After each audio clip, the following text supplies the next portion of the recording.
ಪ್ರೀತಿ ಮಾಡಿ ಎಷ್ಟೋ ದಿನಗಳು ಆದ ಮೇಲೆ ಇದ್ದಕ್ಕಿದ್ದ ಹಾಗೆ ನೀವು ಪ್ರೀತಿಸಿದ ಹುಡುಗ ಅಥವಾ ಹುಡುಗಿ ನಿಮ್ಮನ್ನು ಬಿಟ್ಟು ಬೇರೆಯವರನ್ನು ಇಷ್ಟಪಡುತ್ತಿದ್ದಾರಾ ಅಥವಾ ಲವ್ ಬ್ರೇಕಪ್ ಆಗ್ತಾ ಇದೆಯಾ? ಇಂತಹ ಸಮಸ್ಯೆಗಳು ಇವತ್ತಿನ ದಿನಗಳಲ್ಲಿ ಸಾಮಾನ್ಯವಾಗಿ ನಾವು ನೋಡಿಯೇ ಇರುತ್ತೇವೆ.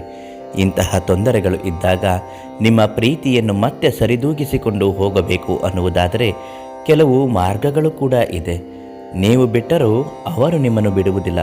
ಅಂತಹ ಒಂದು ನಿಯಮವನ್ನು ನೀವು ಅನುಸರಿಸಬೇಕು. ಅದನ್ನು ಹೇಗೆ ಮಾಡಬೇಕು, ಯಾವ ವಿಧಾನವನ್ನು ಅನುಸರಿಸಬೇಕು ಅಂತ ತಿಳಿಸ್ತೀನಿ.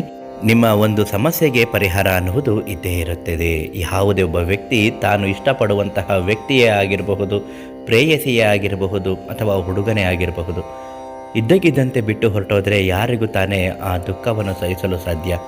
ಯಾರಿಗೂ ಇದು ಸಾಧ್ಯವಾಗುವುದಿಲ್ಲ. ಇಂತಹ ತೊಂದರೆಗಳಿದ್ದಾಗ ಬೆಳಿಗ್ಗೆಯೇ ಬೇಗ ಎದ್ದು ತಣ್ಣೀರಿನ ಸ್ನಾನ ಮಾಡಿ ಎಕ್ಕದ ಗಿಡದ ಬುಡಕ್ಕೆ ಅರಿಶಿಣದ ದಾರವನ್ನು ಕಟ್ಟಿ ಹಾಕಬೇಕು. ಹೇಗೆ ಕಟ್ಟೋದು? ಅದಕ್ಕೆ ಒಂದು ಬಿಳಿಯ ಕಾಗದದ ಮೇಲೆ ನಿಮ್ಮ ಹುಡುಗಿ ಅಥವಾ ಹುಡುಗನ ಹೆಸರನ್ನು ಬರೆಯಬೇಕು. ಅದರ ಜೊತೆಗೆ ನಿಮ್ಮ ಹೆಸರನ್ನು ಕೂಡ ಬರೆದುಕೊಳ್ಳಬೇಕು. ಅದಕ್ಕೆ ಅರಿಶಿಣ ಕುಂಕುಮವನ್ನಿಟ್ಟು ಜೀವನ ಪೂರ್ತಿ ನನ್ನ ಜೊತೆಯಲ್ಲಿ ಇರುವಂತಾಗಲಿ, ಹೋಗಿರುವವರು ಮತ್ತೆ ಹಿಂತಿರುಗಿ ಬರುವಂತೆ ಆಗಲಿ ಅಂತ ದೇವರನ್ನು ಪ್ರಾರ್ಥನೆ ಮಾಡುತ್ತಾ ಮನೆ ದೇವರನ್ನು, ಇಷ್ಟ ದೇವರನ್ನು ನೀವು ನೆನೆಸಿಕೊಂಡು ಎಕ್ಕದ ಗಿಡಕ್ಕೆ ಅದನ್ನು ಬಿಗಿಯಾಗಿ ಗಂಟು ಹಾಕಿ ಕಟ್ಟಬೇಕು.